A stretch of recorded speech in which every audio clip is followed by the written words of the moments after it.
Hello everyone. आज हम करेंगे बेसिक कैलकुलेशन सीरीज़ का लेसन 4, जिसमें मैं आपको सिखाऊंगी कि आपको एलसीएम कैसे फाइंड करना है, हाउ टू टेक एलसीएम। तो एलसीएम का मतलब है लीस्ट कॉमन मल्टीपल, यानी ऐसा मल्टीपल जो कि सबसे छोटा है। लीस्ट का मतलब होता है सबसे छोटा, कॉमन मल्टीपल यानी जो भी नंबर्स आपको दिए हुए हैं उसमें जो भी इनका कॉमन यानी दोनों में जो सबसे छोटा मल्टीपल है वो आपका एलसीएम होता है। तो लॉजिकली इसको हम कैसे समझते हैं, पहले एलसीएम का मतलब समझो, फिर मैं एलसीएम लेना सिखाऊंगी। ठीक है, तो एक एग्जांपल लेते हैं, जैसे कि 1/4 प्लस 1/2। ठीक है, आपको यहाँ पे 4 और 2 का एलसीएम लेना है।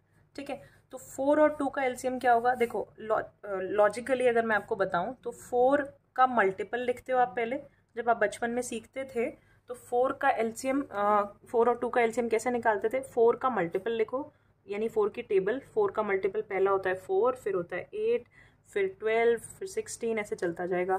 अब 2 का मल्टीपल लिखो, तो 2 की टेबल लिखनी है, 2 होता है पहला मल्टीपल, फिर 4, 6, 8, 10, ऐसे चलता जाएगा। अब पहला नंबर वो सर्च करो, वो ढूंढ कर बताओ जो दोनों में कॉमन है, और दोनों ये सारे मल्टीपल ही लिखे हैं मैंने, तो कॉमन मल्टीपल कौन सा है और सबसे छोटा है। तो ये जो है 4 यहाँ पे भी है और यहाँ पे भी, यानी 4 नंबर इसमें कॉमन है और सबसे छोटा है। इसके बाद अगर कोई कॉमन नंबर आएगा, जैसे मैं यहाँ पे लिखती हूँ 12 आगे, तो 12 भी कॉमन है लेकिन लीस्ट नहीं है। ये कॉमन मल्टीपल ज़रूर हो सकता है लेकिन लीस्ट यानी सबसे छोटा नहीं है। तो आपका एलसीएम क्या होगा, यहाँ पे 4 और 2 का एलसीएम होगा 4। ठीक है, एक और क्वेश्चन देखते हैं। मान लो आपको एलसीएम निकालना है 1/8 प्लस 1/6 का। ठीक है, तो 8 और 6 डिनोमिनेटर का एलसीएम लेना है आपको, तो 8 एंड 6।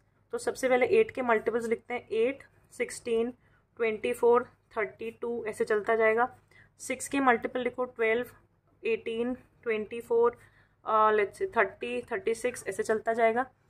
अब देखो ध्यान से, सबसे छोटा नंबर जो दोनों में कॉमन है वो है 24, 8 में भी है और 24 यहाँ पे भी है, तो इसका एलसीएम क्या हो गया 24। तो मतलब आई होप आपको समझ आ गया होगा कि सबसे छोटा कॉमन मल्टीपल का मतलब होता है एलसीएम लेना। लेकिन अब यहाँ पे मान लो कोई बड़ा नंबर है, जैसे आपको दिया हुआ है 1/16 प्लस 1/28। अब यहाँ पे आपको 28 का टेबल और ये 16 का टेबल लिखने में प्रॉब्लम होगी और बहुत लंबा प्रोसेस जाएगा। आप सारा मल्टीपल्स लिखोगे, पता नहीं कहाँ पे सबसे छोटा नंबर जो है कॉमन आपको मिले। तो ये प्रोसेस हम फॉलो नहीं करते हैं। ये समझने के लिए ठीक है but we don't follow it. तो हम कैसे एलसीएम निकालते हैं मैं आपको सिखाती हूँ। तो एक एग्जाम्पल से समझते हैं। पहला एग्जाम्पल हम लेते हैं 1/4 प्लस 2/6। मैं आपको फ्रैक्शंस इसलिए यूज़ कर रही हूँ क्योंकि मोस्टली एलसीएम जो है वो आप फ्रैक्शंस को सॉल्व करने में यूज़ करोगे अपनी लाइफ में। तो डायरेक्ट फ्रैक्शन को सॉल्व करना ही सीखते हैं, उससे आपको आ भी जाएगा। तो ध्यान से देखना, 4 और 6 का एलसीएम कैसे लेते हैं। आप ऐसा एक मार्क बनाओगे, 4 और 6 को यहाँ पे लिखोगे। अब आपको ऐसा नंबर सोचना है जो दोनों ये दोनों नंबर्स जिसकी टेबल में आते हों या इनमें से कोई एक आता हो। ठीक है, तो सबसे छोटा नंबर जो मुझे यहाँ पे लग रहा है वो है 2। आपको सबसे पहले 2 से ही चेक करना होता है कि ये दोनों 2 से डिवाइड हो रहे हैं कि नहीं। तो 4 भी हो रहा है और 6 भी हो रहा है। अगर ये इन दोनों में से एक भी नंबर 4 से डिवाइड हो रहा होता तो भी मैं 2 यहाँ पे लिखती और आगे प्रोसीड करती, जो कि मैं आपको नेक्स्ट एग्जाम्पल में बताऊंगी।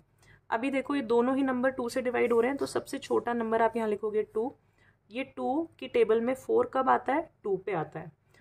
2 की टेबल में 6 कब आता है, 3 पे आता है। तो जिस भी नंबर पे ये आता है, यानी 2 × 2 इज़ 4, 2 × 3 इज़ 6, ये सीक्वेंस ऐसे होना चाहिए। ठीक है, तो आप जितने पे वो नंबर आता है वो आपको नीचे लिखना है। फिर दोबारा आपको चेक करना है, अब फिर से 2 से स्टार्ट करो। 2 से ये दोनों डिवाइड हो रहे हैं, तो यहाँ पे देखो एक नंबर ये 2 से डिवाइड हो रहा है लेकिन ये नहीं हो रहा है, 3 नहीं हो रहा है। फिर भी मैं 2 यहाँ लिखूंगी। ठीक है, तो 2 से कितने पे जाता है ये 2, 1 पे जाता है। 2 1 इज़ 2 और 3 नहीं जाता है, तो 3 को एज इट इज़ कैरी कर लो। 3 को कुछ नहीं करना, जो नंबर नहीं डिवाइड हो रहा है वो आप एज इट इज़ कैरी कर लो। अब इन दोनों को देखो, अब 2 से कुछ नहीं जा रहा है तो 3 से जाएगा। नेक्स्ट नंबर चेक करेंगे तो 3 से जा रहा है तो 3 यहाँ लिखेंगे। अब 1 कुछ नहीं हो सकता तो 1 को एज इट इज़ लिख दो। 3 की टेबल में 3 कब आता है, 1 पे आता है, तो 1 यहाँ लिखो। ये प्रोसेस हमें तब तक करना होता है जब तक हमारे पास नीचे 1 और 1 हर चीज़ में 1 ना आ जाए। ठीक है, अब एलसीएम क्या होगा इनमें, एलसीएम होगा लीस्ट कॉमन मल्टीपल। क्या होगा, आप जो ये साइड में नंबर्स आए ना, इन तीनों को मल्टीप्लाई कर दो। 2 मल्टीप्लाइड बाई 2 मल्टीप्लाइड बाई 3, 2 2 ज़ा 4, 4 3 ज़ा 12, तो 12 आपका लीस्ट कॉमन मल्टीपल होगा, एलसीएम होगा। अब इसको ऐसे तो समझ लिया, अब वैसे भी समझ लो दूसरे तरीके से। 4 और 6 का एलसीएम अगर हम लेंगे, इसके मल्टीपल्स लिखते हैं, 4 8 12 16 20, इस तरह से। ऐसे ही 6 का 6 12 18 24, इस तरह से चलता जाएगा। देखो सबसे पहले मल्टीपल जो कॉमन आया वो क्या आया, इसमें भी 12 आया, इसमें भी 12 आया, हमारा आंसर भी 12 आया है। ठीक है, आई होप आपको समझ आया होगा। एक और क्वेश्चन देखते हैं और अच्छी क्लैरिटी के लिए। नेक्स्ट क्वेश्चन आपको दिया हुआ है कुछ ऐसे, 1/11 + 2/5 + 3/20। अच्छा, इससे पहले यार मैंने यहाँ पे छोड़ दिया, मिस कर दिया, आपको आगे बताना। इसको सॉल्व कैसे करोगे एलसीएम की हेल्प से। तो 4 और 6 का एलसीएम आया 12, तो 12 आप नीचे लिखोगे। इसके बाद 4 की टेबल में 12 कब आता है वो आपको चेक करना है। 4 की टेबल में 12 आता है 3 पर, तो 3 को 1 से न्यूमरेटर से मल्टीप्लाई करोगे, तो 3 1 ज़ा 3, बीच में प्लस का साइन। फिर 6 की टेबल में 12 कब आता है, ये प्रोसेस ध्यान रखना। 6 की टेबल में 12 कब आता है, 2 पर, 2 × 2 4, तो ये हो जाएगा 3 + 4 = 7/12 इसका आंसर। ठीक है, ऐसे ही अब ये वाला क्वेश्चन देखो, यहाँ पे 11 5 और 20 है। हमें तीन कितने भी नंबर्स दिए हो आपको सेम तरीके से एलसीएम लेना है। तो 11 5 एंड 20। सबसे पहले मैं चेक करूँगी कि यहाँ पे कोई भी नंबर 2 से जा रहा है, हम 2 से ही स्टार्ट करते हैं। तो जा रहा है यानी 20 जा रहा है, इसलिए मैंने 2 लिख दिया। तो 11 नहीं आता, 11 को एज इट इज़ रहने दो। 5 भी नहीं आता, 5 भी एज इट इज़ रहने दो। 2 की टेबल में 20 आता है 10 पर।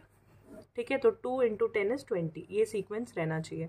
अब नेक्स्ट फिर से 2 से देखो, 10 2 से जा रहा है, फिर से यहाँ 2 लिखो। 11 5 एंड अब 5 पे जाएगा। ठीक है, 2 5 ज़ा 10। अब नेक्स्ट देखो, अब 2 से चेक करो, 2 से तीनों में से कोई भी नहीं जा रहा। फिर नेक्स्ट नंबर 3 से चेक करो, 3 की टेबल में ना 11 आता है, ना 5 आता है, ना 5 आता है। फिर 4 से 4 भी नहीं जा रहा है, 4 के लिए इवन नंबर होना चाहिए, एंड में कोई भी इवन नहीं है।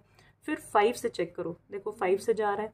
ये धीरे धीरे प्रैक्टिस से ना बहुत जल्दी होने लगेगा। अभी तो मैं आपको समझा रही हूँ इसलिए इसमें टाइम लग रहा है, जब आप फ्लो में आ जाओगे तो ये बहुत जल्दी होने लगेगा।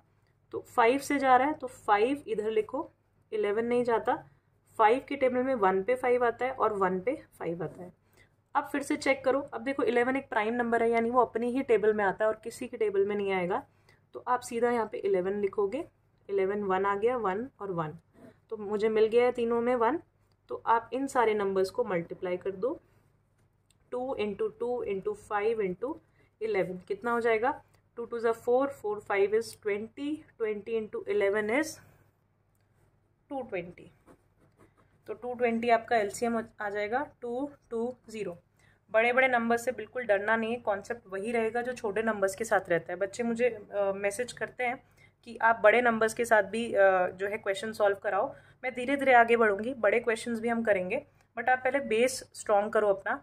बेसिक्स बिल्कुल यही रहेगा, चाहे डिजिट चेंज हो जाए, आपका कॉन्सेप्ट यही रहेगा। ठीक है, तो धीरे धीरे बढ़ेंगे आगे। अभी पहले बेसिक अच्छा करेंगे, उसके बाद हम आगे एडवांस पे भी जाएंगे।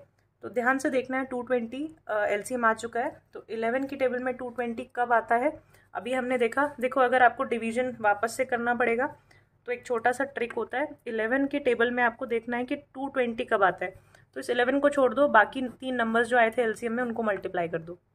5 2 ज़ा 10, 10 2 ज़ा 20, तो 20 पे आता है। 20 × 1 = 20, प्लस 5 की टेबल में 220 कब आता है। फिर से देखो, 5 को छोड़ दो, बाकी सबको मल्टीप्लाई कर दो, आपको अपना आंसर मिल जाएगा।